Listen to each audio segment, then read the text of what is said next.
Hello guys, a day in my life. I'm gonna make a puree food for the neighbor guys kasi nagka-cancer siya sa teeth. That's why we gonna be careful of our teeth pag magsakit tayo, masakitan tayo pag teeth ba, magpunta talaga tayo sa dentist. So, nagkain ako ng mais kasi I think 5 pieces yung corn na niluto ko. So, nagbulit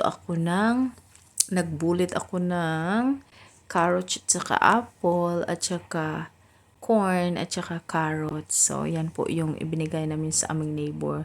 Naiyak talaga ako niyan kasi na-miss ko yung papa ko at mama ko, mga kapatid ko. Kasi napaalis na talaga ako para din sa aking future na magkapamilya na. Iba talaga, ang layo-layo na. Nakita ko kasi yung vlog na Canada siya ba, yung anak niya papuntang Canada. Iba talaga, uy, nakakaiyak. So, ayan na po, nagkain ako guys. Kasi nagantay ako na maubos yan kasi mag-get ready na po ako para ibulit yung food. At saka andito na, naubos ko na. So, ito na po yung bullet food.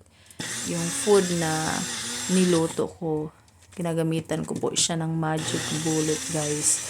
Para makakain siya ng maayos kasi he don't have wife and he don't have kids.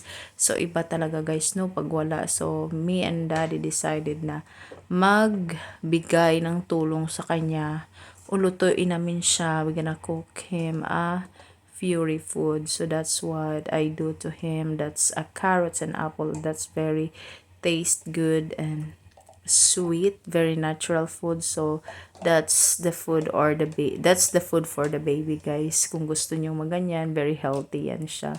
So nilagay ko po siya sa container para ilagay niya yun doon sa freezer para easy lang siya makakain. I-preheat lang niya sa microwave guys. So yan na po yung ginagawa ko.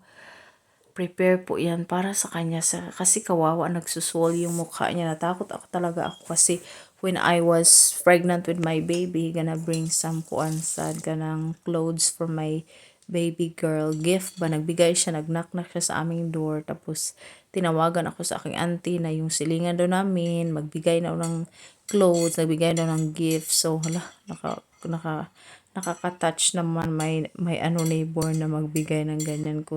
Kasi first time ko dito, tapos maghadlo ko mag-open sa door pag wala si daddy. Kasi pag sabi, hindi daw ako mag-open sa door pag wala siya.